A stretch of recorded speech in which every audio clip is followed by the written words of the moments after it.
afternoon. I'm Sean Yao and this is One News Now. The Philippine Air Force has confirmed the crash of a service chopper earlier today. Based on initial information, the aircraft took off from Mactan Island at around 9:30 a.m. Several minutes later, it crashed along the shoreline of Hetape in Bohol Province. The PAF says it will release an official statement about the incident later today. And Malacanang says the first batch of Sputnik V vaccines from Russia will only be deployed around Metro Manila. Let's discuss this further with Maricel Halili, who joins us live from Mandaluyong City. Hi, Mase. How many doses of Sputnik V are we expecting, and will they only be sent around the capital region because of logistical reasons, meaning temperature? Yes, Sean, we're expecting about 15,000 doses of Sputnik V from Gamaleya of Russia to arrive by tomorrow, April 28th. This will be the first tranche of the vaccine which will come from Russia.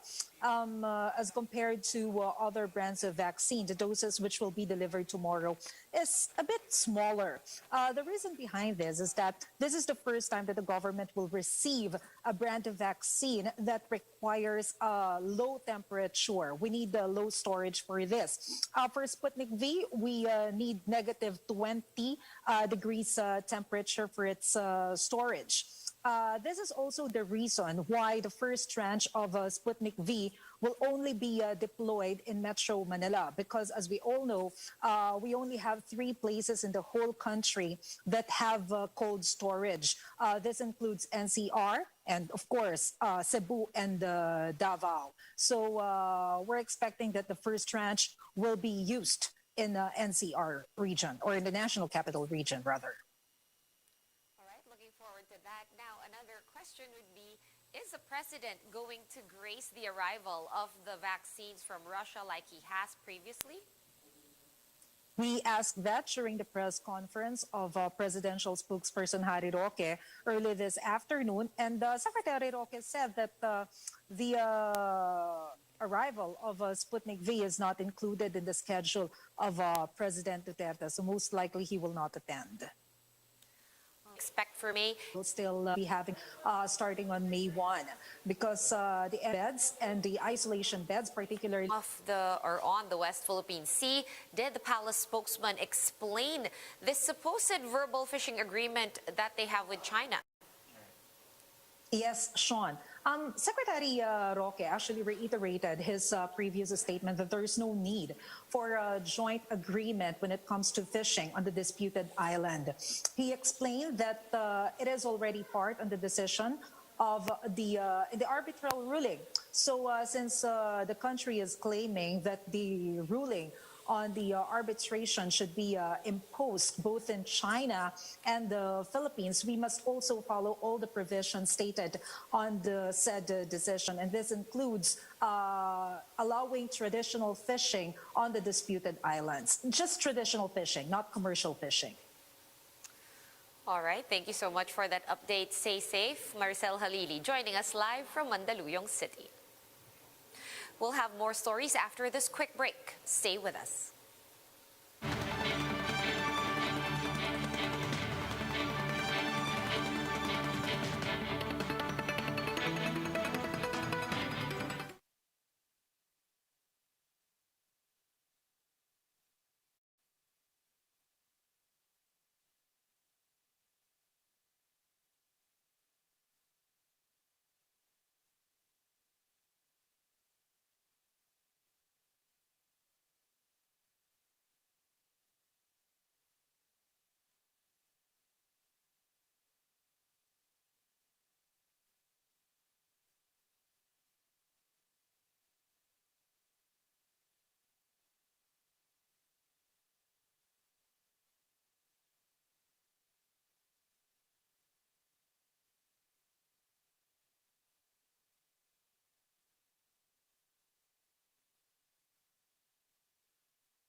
still watching One News Now. I'm Sean Yao.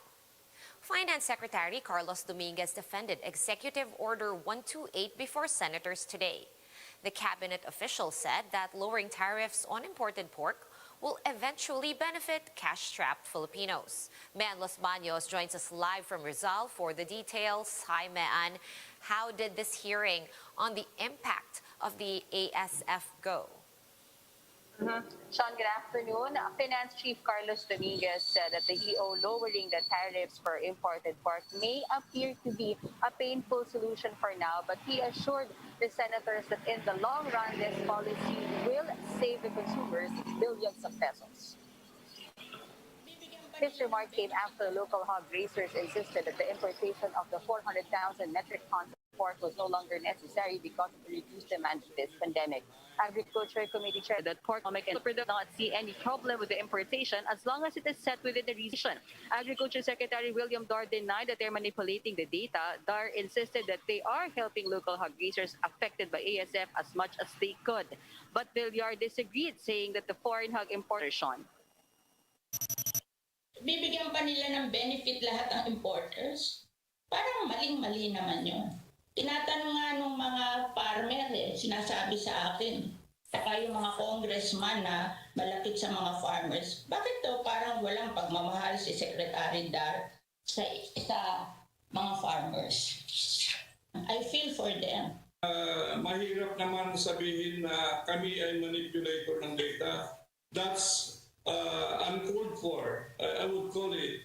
I take exception to that. And also, I take exception na wala kaming ginagawa dun sa African. Local hog is only a temporary measure until the prices and the supply of pork become stable. The Dominguez also added that they're not giving up on the local hog industry and they're doing their best to address the ASF problem. Sonia.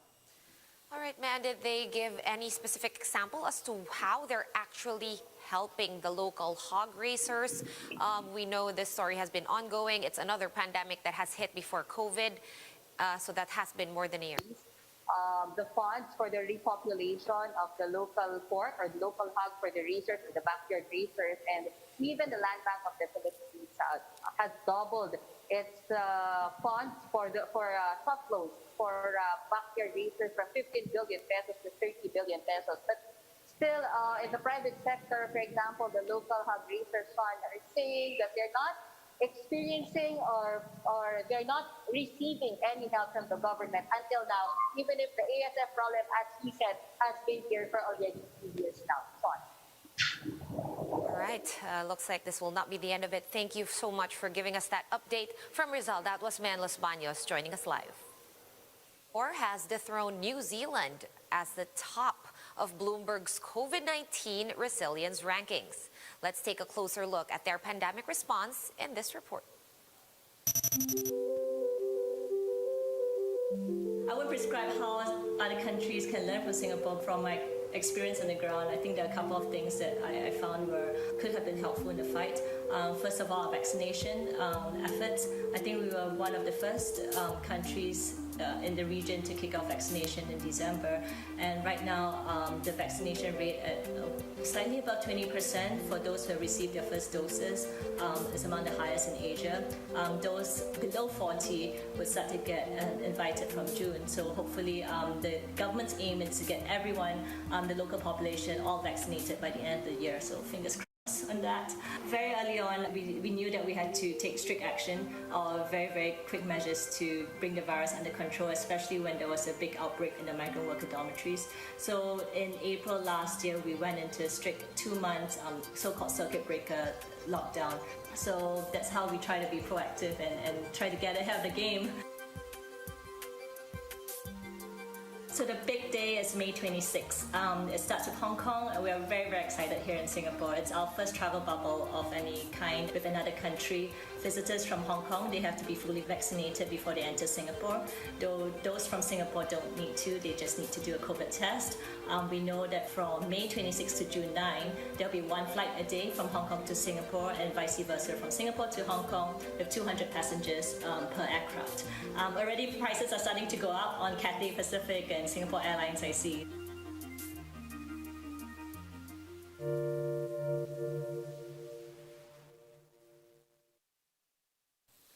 For more updates, visit News 5, The Philippine Star, and Business World online.